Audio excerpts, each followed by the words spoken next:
তো এখানে যেটা বোঝা যায় যে সারার সাথে আল্লাহ সুবহানাহু তাআলার যে কানেকশান, এটা এতটা ডাইরেক্ট কানেকশান যে উনি মুখ দিয়ে যখন যেটা উচ্চারণ করতেছেন সাথে সাথে ওটা বাস্তবায়ন হয়ে যাচ্ছে। আল্লাহ সুবহানাহু তাআলার কিছু কিছু বান্দা এই স্তরে পৌঁছে যায়, যেই স্তরে পৌঁছে গেলে তার মুখ দিয়ে যেটা উচ্চারিত হয় ওটা বাস্তবায়ন করা আল্লাহর জন্য লাজিম হয়ে যায়।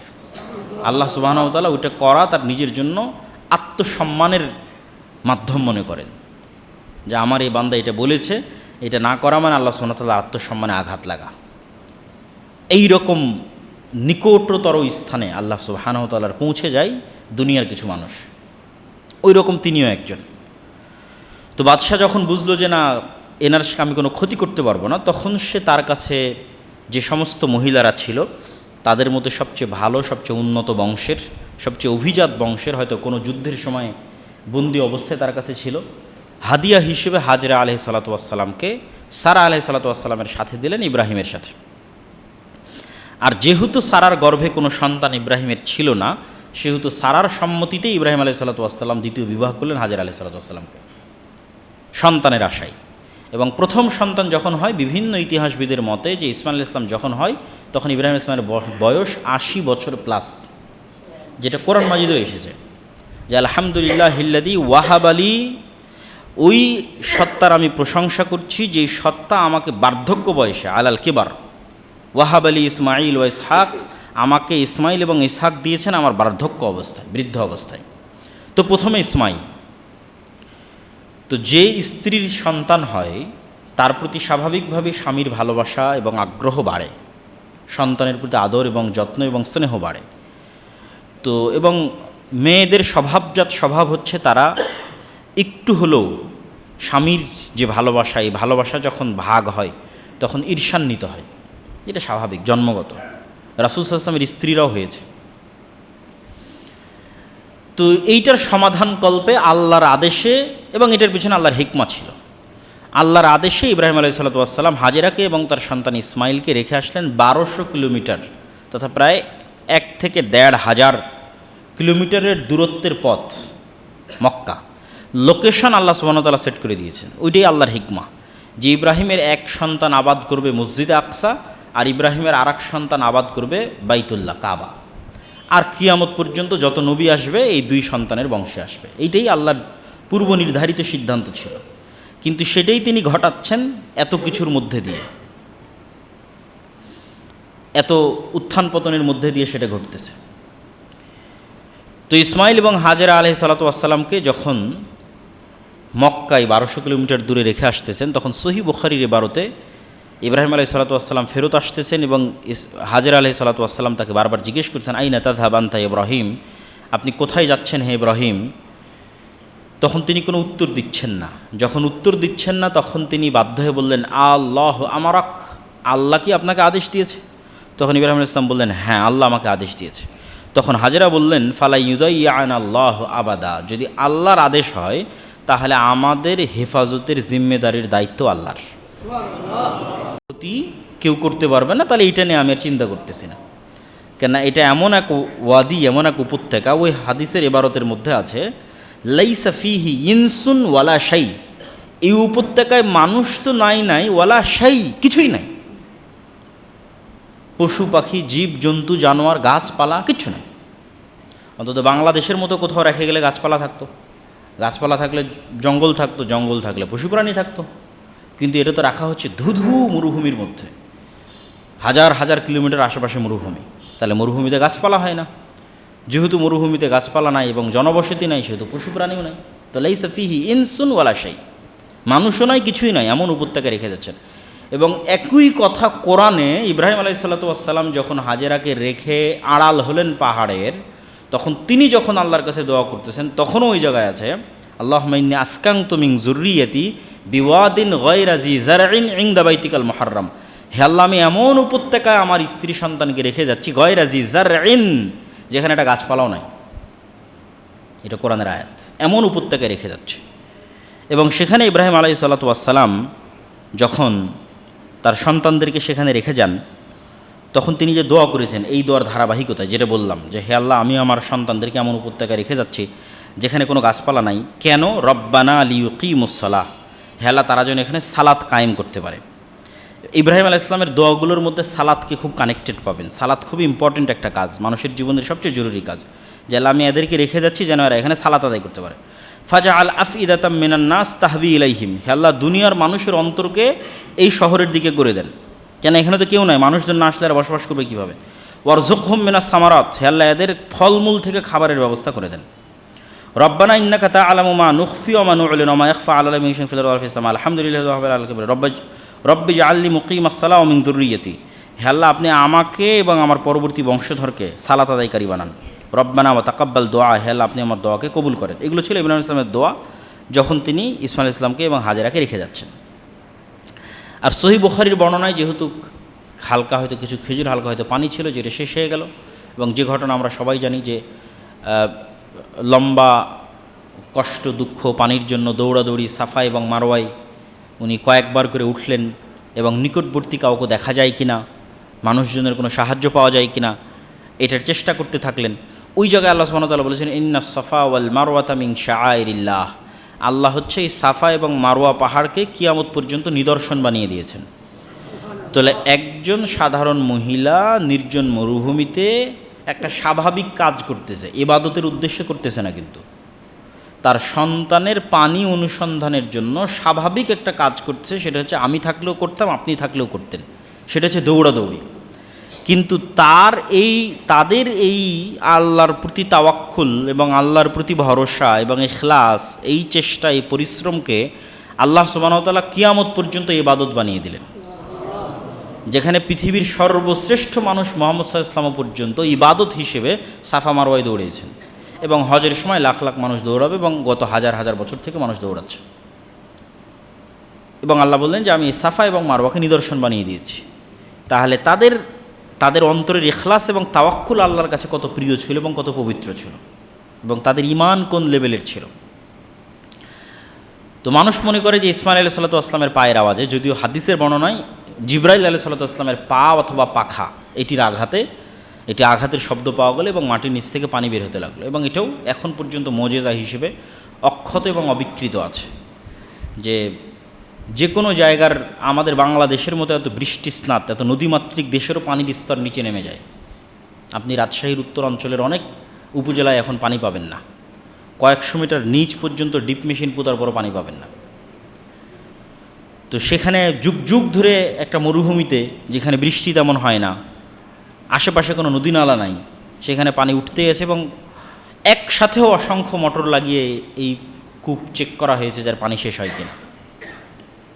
তো রাসূল সাল্লাল্লাহু আলাইহি ওয়াসাল্লাম বলেছেন মা ও জমজম লিমা শরিবালাহ, যে উদ্দেশ্যে জমজমের পানি পান করা হবে সেটা পূরণ হবে, আর জমজমের পানি মানুষের ক্ষুধার নিবারণ আর অসুখের আরোগ্য, অসুখের ওষুধ, ক্ষুধার খাবার।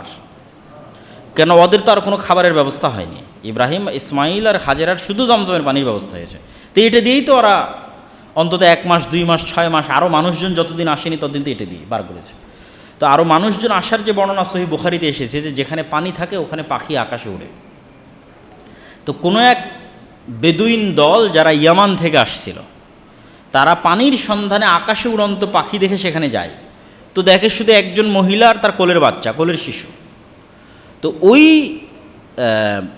ইয়ামানের যে বেদুইন দল, তারা এই রকম অলৌকিক এবং আশ্চর্যজনক ঘটনা দেখে ওই মহিলার কাছে অনুমতি চায় যে আমরা এখানে বসবাস করতে পারি কিনা। তো তখন তাদেরকে বসবাসের অনুমতি দেন সহিহ বুখারীর বর্ণনা অনুযায়ী, এবং ওই গোত্রের মেয়ের সাথে ইসমাঈল আলাইহিস সালাতু ওয়াস সালামের বিয়ে হয়। এখান থেকে এবার বসতি শুরু মক্কার। আর ইব্রাহিম আলাইহিস সালাতু ওয়াস সালাম ফিলিস্তিন থেকে, শাম থেকে এই মক্কায় যাতায়াত করেছেন অন্তত 4 থেকে 5 বার। একবার তো প্রথমবার গেলেন এই যেবার স্ত্রী সন্তানকে রেখে আসলেন, দ্বিতীয়বার হয়ে গেলেন কুরবানির ঘটনা যেটা আমরা পড়ব, তৃতীয়বার গেলেন এক স্ত্রীকে তালাক দিতে বলে আসলেন, চতুর্থবার গেলেন ওই স্ত্রীকে রেখে আসতে বলে আসলেন, পঞ্চমবার গেলেন ঘর তৈরি করতে বললেন। তো অন্তত এর মধ্যে আরও অনেকবার যেতে পারেন, অন্তত বিশুদ্ধ বর্ণনা অনুযায়ী অ্যাটলিস্ট মিনিমাম 5 বার ইব্রাহিম আলাইহিস সালাতু ওয়াস সালাম এই 1200 কিলোমিটারের পথ পাড়ি দিয়েছেন মসজিদে আকসা টু কাবাঘর, ইসহাক টু ইসমাইল, যেখানে ইসহাক আছে আর যেখানে ইসমাইল আছে, যেখানে সারা আছে, যেখানে হাজেরা আছে। এবং ওই লম্বা ঘটনার মধ্যে আছে যেখানে ইসমাইল আলাইহিস সালাতু ওয়াস সালামের স্ত্রীকে তালাক দিতে বলছেন, ওখানে তিনি জিজ্ঞেস করছেন কাইফা হাইআতুকুম, কেমন আছো তোমরা? তখন স্ত্রী উত্তরে বলেছে নাহনু ফি শিদ্দা, আমরা খুব কষ্টের মধ্যে আছি, খাবার নাই, পানি নাই। এই উত্তর ইব্রাহিম আলাইহিস সালামের পছন্দ হয়নি। তো বললেন বাড়ির মালিক বাড়িতে আসলে বলবে দরজার কপাট চৌকাঠ যেন পরিবর্তন করে দেয়।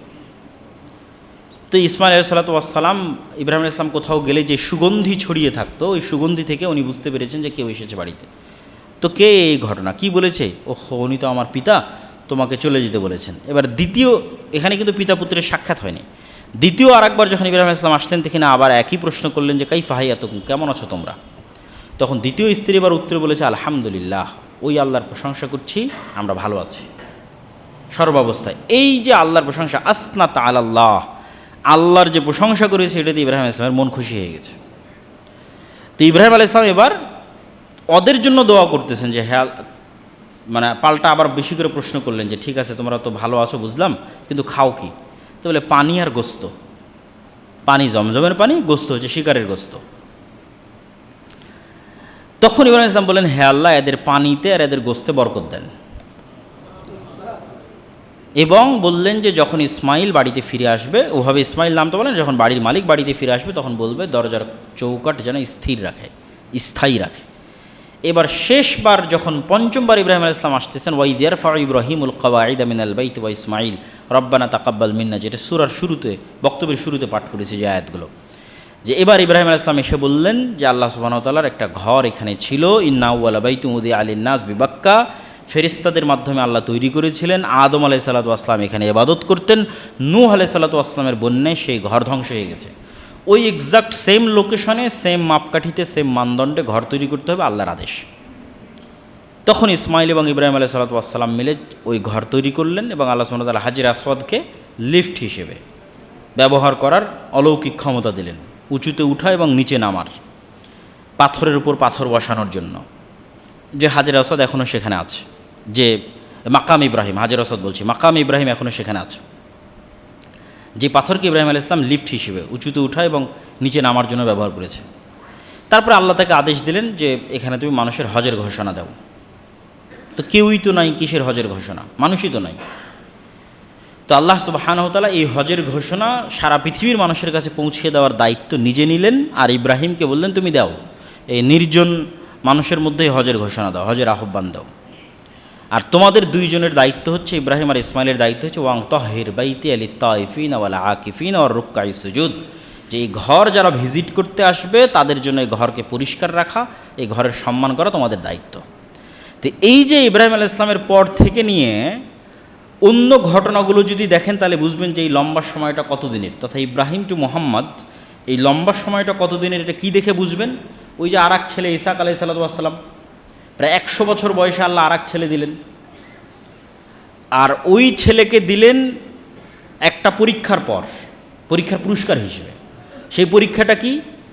তোমার অন্তরে যেই সন্তানের প্রতি ভালোবাসা তৈরি হয়েছে, এত মাত্রাতিরিক্ত ভালোবাসা, এইটার কুরবানি চাই। ভালোবাসা শুধু হবে আল্লাহর জন্য, যেটা আল্লাহ সুবহানাহু ওয়া তাআলা কোরআন মাজিদে বলেছেন যে হে দুনিয়ার মানুষ, তোমাদের জন্য ফিতনা হচ্ছে তোমাদের সন্তান, তোমাদের টাকা পয়সা, তোমাদের ধন দৌলত। ফিতনা মানে কি?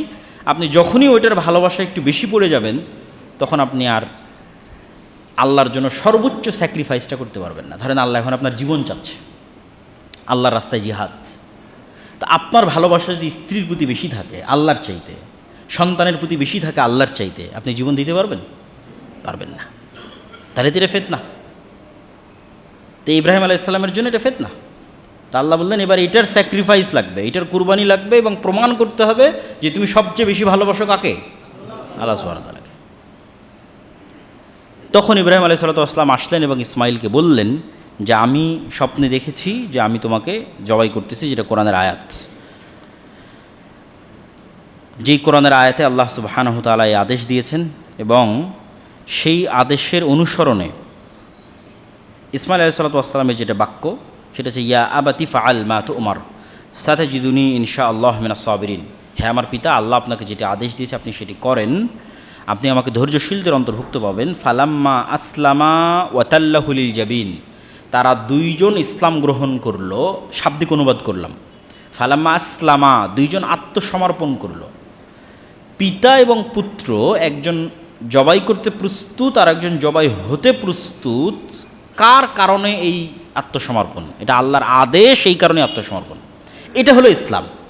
মানে মানুষ যখন এই জায়গায় পৌঁছতে পারে যে আল্লাহর আদেশ মানতে এই রকমের স্যাক্রিফাইস করতে পারে যে নিজে নিহত হওয়ার জন্য প্রস্তুত অথবা হত্যা করার জন্য প্রস্তুত, তাহলে এবার হলো সে ইসলাম গ্রহণ করেছে। ফালাম্মা আসলামা, উভয়ই আল্লাহর আদেশের সামনে আত্মসমর্পণ করলো। ওয়াতাল্লাহুল জাবিন, এবং কাঁধকে এগিয়ে দিল জবাই হওয়ার জন্য। তখন আল্লাহ সুবহানাহু তাআলা ডাক দিয়ে বলেন, ওয়ানাদাইনাহু আইয়া ইব্রাহিম কদ সাদ্দাকতা রুইয়া, হে ইব্রাহিম তুমি তোমার স্বপ্নকে সত্য করেছো। ইন্নাকা যালিকা নাজজিল মুহসিনিন, হাযা লাহুল বালাউল মুবিন ওয়া ফাদাইনাহু বিযিবহিন আযীম। আর আমি তোমার এই সন্তানকে মুক্তি দিয়ে দিচ্ছি আরও বড় একটি কুরবানির বিনিময়ে। এবং আসমান অথবা জান্নাত থেকে আরেকটি কুরবানি আসলো এবং সেটি কুরবানি করার মাধ্যমে ইসমাইল ইসলাম মুক্তি। আর পুরস্কার কি? এটা তো সন্তানের মুক্তি। পুরস্কার হচ্ছে যখন সন্তানের ভালোবাসার উপরে আল্লাহর ভালোবাসাকে ইব্রাহিম আলাইহিস সালাম প্রাধান্য দিয়ে দিলেন, তখন আল্লাহ পুরস্কার হিসেবে আর এক সন্তান গিফট করলেন, প্রথম স্ত্রীর গর্ভে ইসহাক আলাইহিস সালাম। যে তুমি যখন পরীক্ষার এই মাত্রায় উত্তীর্ণ হতে পারো যে নিজের সন্তানকেও স্যাক্রিফাইস করতে তুমি উদ্যত, আল্লাহর সন্তুষ্টির জন্য তোমাকে আর একটা সন্তান দিলাম। তো এবার ইসহাক থেকে নিয়ে আপনি ঘটনাক্রম দেখতে থাকেন। ইসহাকের সন্তান ইয়াকুব, ইয়াকুবের 12 সন্তান, তার মধ্যে একটা ইউসুফ আলাইহিস সালাম বন্দী হয়ে গেল মিশরে। তারপরে ইয়াকুব আলাইহিস সালাম দীর্ঘদিন পরে পুরো 11 ভাই সহ উনি মিশরে গেলেন। তার কিছুদিন পরে ফেরাউন ক্ষমতায় আসলো, সবাই গোলাম হয়ে গেল। 300-400 বছর পর মুসা আসলেন, মুসার সাথে হারুন, তিনি আবার বানু ইসরাইল নিয়ে ওই যে 12 সন্তান, তাদের জন্য সমুদ্রে 12টা রাস্তা তৈরি হলো, ঝর্ণা 12টা তৈরি হলো ইয়াকুব আলাইহিস সালামের 12 সন্তানের জন্য। এরা তো সব ইব্রাহিমের সন্তান। তারপরে যুদ্ধ করে জেরুজালেম বিজয় করতে বলা হলো, জেরুজালেম বিজয় করলো না, ইউশা বিন নুনের মাধ্যমে জেরুজালেম বিজয় হলো। তারপরে জেরুজালেমে দীর্ঘদিন যাবৎ তারা থাকলো। দাউদ আসলেন, সুলাইমান আসলেন, তারা জেরুজালেমে পৃথিবীর ইতিহাসের সবচেয়ে বড় সাম্রাজ্য প্রতিষ্ঠা করলো।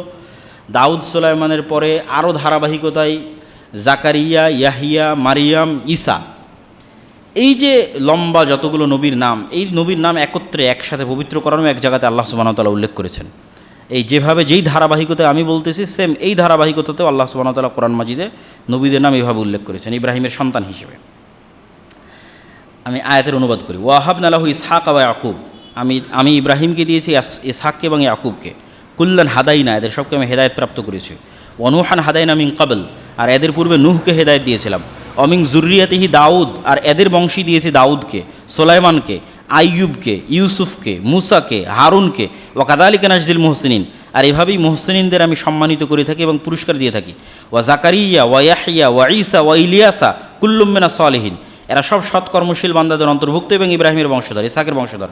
ওয়া ইসমাঈল ওয়া ইয়াসা ওয়া ইউনুসা ওয়া লুতান ওয়া কুল্লান ফাদ্দালনা আলা আলামিন, আর এদের সবকে আমি সারা পৃথিবীর মানুষের উপর শ্রেষ্ঠত্ব দিয়েছি।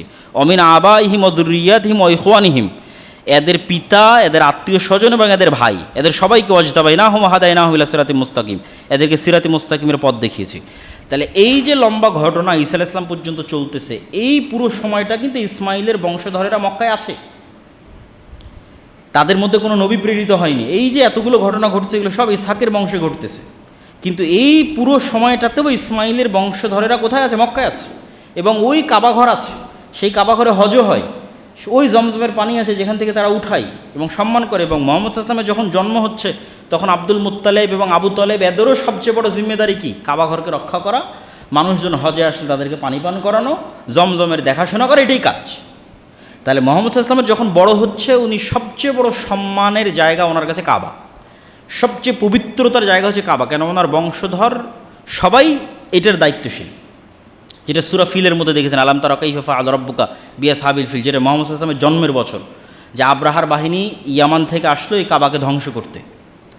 তখন আব্দুল মুত্তালিব কাবাকে রেখে দিয়ে পাহাড়ের দিকে চলে গেলেন। তো লোকজন বলল যে কাবা দেখার দায়িত্ব তোমার, তুমি নিশ্চিন্তে পাহাড়ে চলে যাচ্ছ। তো বলে এই কাবা দেখার দায়িত্ব আমার নয়, এই দেখার দায়িত্ব যার তিনি আছেন, তিনি উপরে আছেন, এটা তার দেখার দায়িত্ব, আমার দেখার দায়িত্ব না। আমি আমার গরু, ছাগল, ভেড়া, মহিষ, উট এগুলো নিয়ে আমি আশ্রয়ে চলে গেলাম, আব্রাহা যা ইচ্ছা করুক। তো তাহলে এই ঘটনাগুলো কখন ঘটতেছে? যখন মুহাম্মদ সাল্লাল্লাহু আলাইহি ওয়াসাল্লামের জন্ম হবে তখন। তাহলে মুহাম্মদ সাল্লাল্লাহু আলাইহি ওয়াসাল্লাম জন্ম হওয়ার পর সবচেয়েতে ওনার পবিত্র এবং প্রিয় জায়গা হচ্ছে কাবা। তারপরেও ওনাকে আদেশ দেওয়া হলো যে তুমি সালাত আদায় করো মসজিদে আকসার দিকে। এটাই ছিল সবচেয়ে কঠিন, এটাই কানেকশন। আব্রাহামিক দুই রিলিজিয়ানের দুই ভাইয়ের মধ্যে ইসহাকের বংশধর এবং ইসমাইলের বংশধরের মধ্যে কানেকশন, যে তুমি আছো মক্কায়, আছো কাবায়, কিন্তু কাবায় থেকে সালাত আদায় করো মসজিদে আকসামুখী হয়ে। কেন? ওখানে আমার আরও অনেক ঐতিহ্য এবং স্মৃতি আছে। পুরো বানী ইসরায়েলের সকল নবী ওই কেন্দ্রিক প্রেরিত হয়েছে। মারিয়াম আলাইহিস সালামের ঘটনা, জাকারিয়ার ঘটনা, ঈসা আলাইহিস সালামের ঘটনা সব জেরুজালেমে। আর এরা সবই ইব্রাহিমের সন্তান, তুমি ইব্রাহিমের সন্তান। দ্বিতীয়বার কখন এই কানেকশন তৈরি হলো? সুবহানাল্লাযী আসরা বিআবদিহি লাইলাম মিনাল মাসজিদিল হারাম ইলাল মাসজিদিল আকসা, নিয়ে যাবে আসমানে মেরাজের সফরে, কিন্তু কাবা থেকে ডাইরেক্ট আসমানে নিয়ে যাওয়া হচ্ছে না, কাবা থেকে নিয়ে যাওয়া হচ্ছে মসজিদে আকসায়। কানেকশন। ইব্রাহিম আলাইহিস সালামের দুই সন্তানের ঐতিহ্যের ধারক এবং বাহক হবে উম্মতে মুহাম্মাদি, এবং এটাই ফাইনাল এবং লাস্ট, শেষ ধর্ম। এবং এই দুইটা যাদের হাতে থাকবে তারাই পৃথিবীর শাসক। মসজিদ আকসা এবং কাবা যাদের হাতে থাকবে, শাম এবং মক্কার যারা মালিক হবে, এরাই আব্রাহামিক রিলিজিয়ানের ঐতিহ্যগত, রক্তগত, বংশগত, আকিদাগত উত্তরসূরি। রক্তগত উত্তরসূরি মোহাম্মদ সাল্লাল্লাহু আলাইহি ওয়াসাল্লাম, উনি তো ব্লাডলি কানেক্টেড। এই জন্য ইহুদিদের হিংসা হওয়ার কারণটা কোথায়? ইহুদিরা বলে যে we are chosen by the God, আমরা হচ্ছে আল্লাহ কর্তৃক বাছাইকৃত, কেন আমরা সন অফ ইব্রাহিম, ইব্রাহিমের সন্তান। তো মোহাম্মদ সাল্লাল্লাহু আলাইহি ওয়াসাল্লাম দাঁড়িয়ে বলতে পারবে আরে আমিও তো ইব্রাহিমের সন্তান, তাহলে বংশগতভাবে তার সাথে ফাইট দিতে পারতেছে, এবং আকিদাগতভাবেও, বিশ্বাসগতভাবেও। যদিও ইহুদিরা কিছুটা হলেও তাওহীদের দৃষ্টিকোণে, ইহুদিরা কিছুটা হলেও ইব্রাহিম আলাইহিসসালাতু ওয়াসসালামের যে তাওহীদের বিশ্বাস, সেটার কিছুটা হলেও অনুসারী মর দ্যান খ্রিশ্চিয়ানদের চাইতে।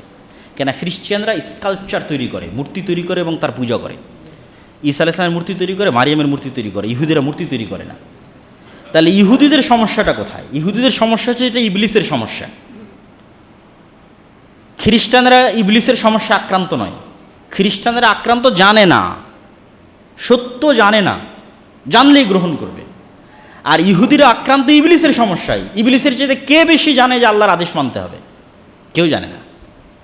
কিন্তু ইগো প্রবলেমের কারণে ইবলিস আল্লাহর আদেশকে অস্বীকার করেছে, অহংকার, হিংসা।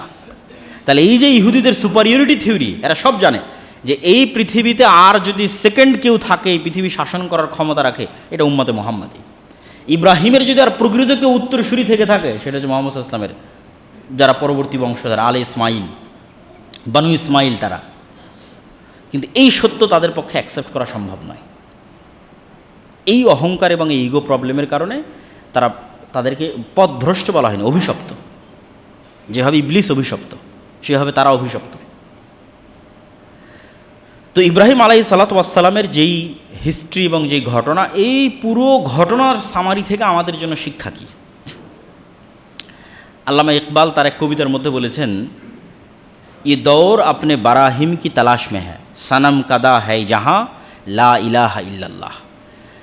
আল্লামা ইকবাল লিখেছেন যে আজকের মুসলমানদের মুক্তির একটাই রাস্তা, সেটা হচ্ছে মুসলমানদের মধ্যে একজন ইব্রাহিমের দরকার।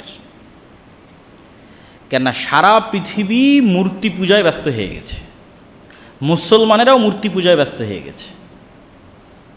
তো এই মূর্তি মানে সরাসরি মূর্তি নয়, এই মূর্তি মানে উনি সব ধরনের মূর্তিকে বুঝিয়েছেন। টাকাও মূর্তি, ধন দৌলতও মূর্তি, ছেলে মেয়ে স্ত্রী পুত্রও মূর্তি, জাতীয়তাবাদ, ন্যাশনালিজম, তারপরে হচ্ছে আপনার ধর্মনিরপেক্ষ মতবাদ, সেকুলারিজম, যা ভালো লাগবে তাই করব, লিবারালিজম, এগুলো সব মূর্তি। তাহলে মুসলমানদের মুক্তির রাস্তা হচ্ছে একজন ইব্রাহিম লাগবে মুসলমানদের মধ্যে। এ দৌর আপনি বারাহিম কি তালাশ মে হ্যাঁ। একজন যদি ইব্রাহিম মুসলমানদের মধ্যে বের হয়ে যায়, তাহলে মুসলমানদের মুক্তির রাস্তা তারা পেয়ে যাবে।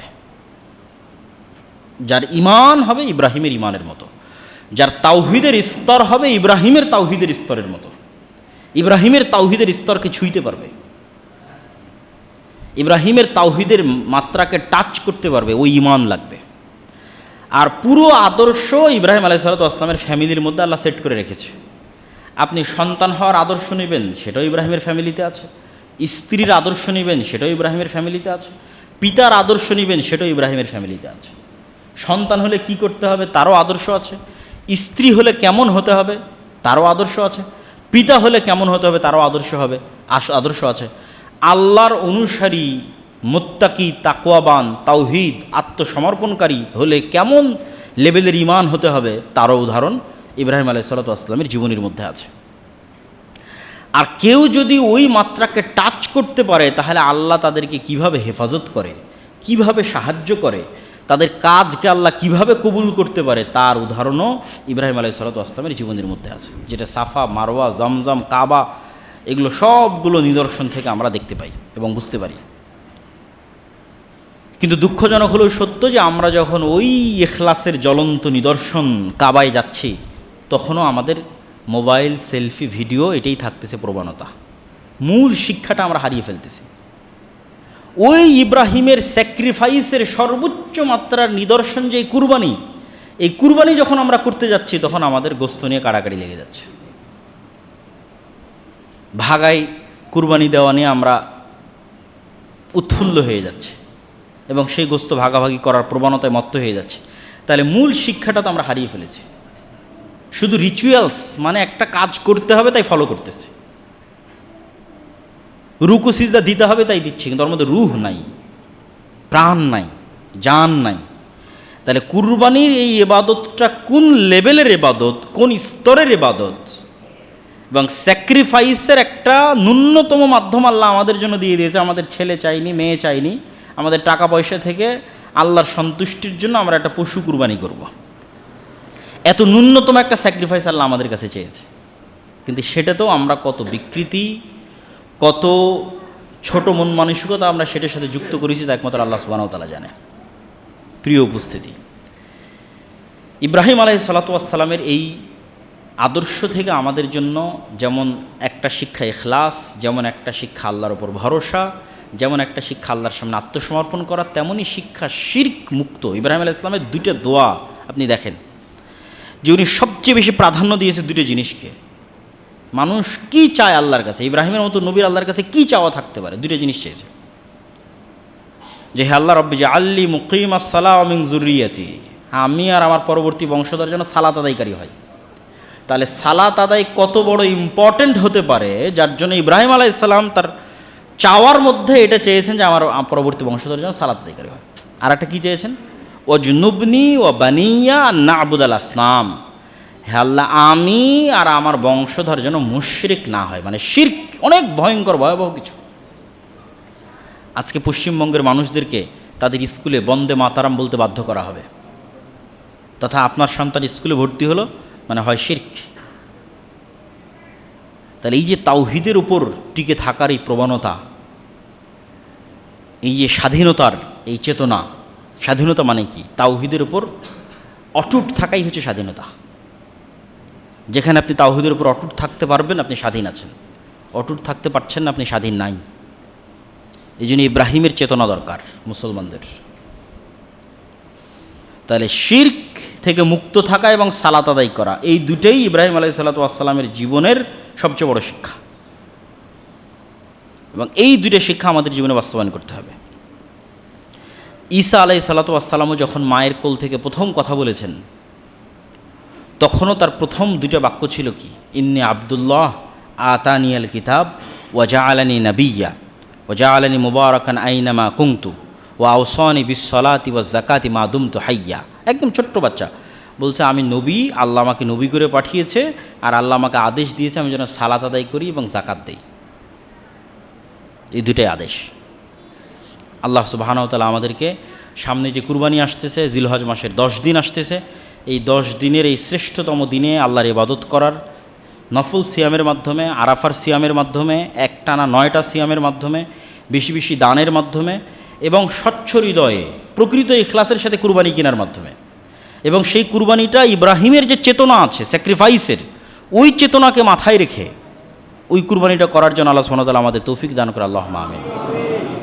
যে এই পশুটা যেভাবে আমরা কুরবানি করতেছি, কোনো দিন যদি প্রয়োজন হয় তাহলে আমরা নিজেরাও এরকম আল্লাহ রাস্তায় কুরবানি হয়ে যেতে পারি। এই প্রস্তুতি থাকতে হবে মনের ভিতরে আল্লাহ সুবহানাহু ওয়া তাআলার সন্তুষ্টির জন্য। এটাই তো শিক্ষা ইব্রাহিমের জীবনী থেকে। এবং আমাদের ছেলে মেয়ে এবং স্ত্রী পুত্রের মধ্যে ওই হাজেরার মতো যেমন তাওয়াক্কুল যেন থাকে, এবং সারার মতো আল্লাহর সাথে কানেকশন এবং পবিত্রতার যে দাবি উনি আল্লাহর সামনে করেছেন, সেই পবিত্রতা যেন আমাদের স্ত্রী পুত্রের মধ্যে থাকে, এবং ইসমাইলের যে আত্মসমর্পণ সেটা যেন থাকে। আল্লাহ সুবহানাহু ওয়া তাআলা আমাদের এই বিষয়গুলো থেকে শিক্ষা গ্রহণ করার তৌফিক দান করুক। আল্লাহুম্মা আমিন।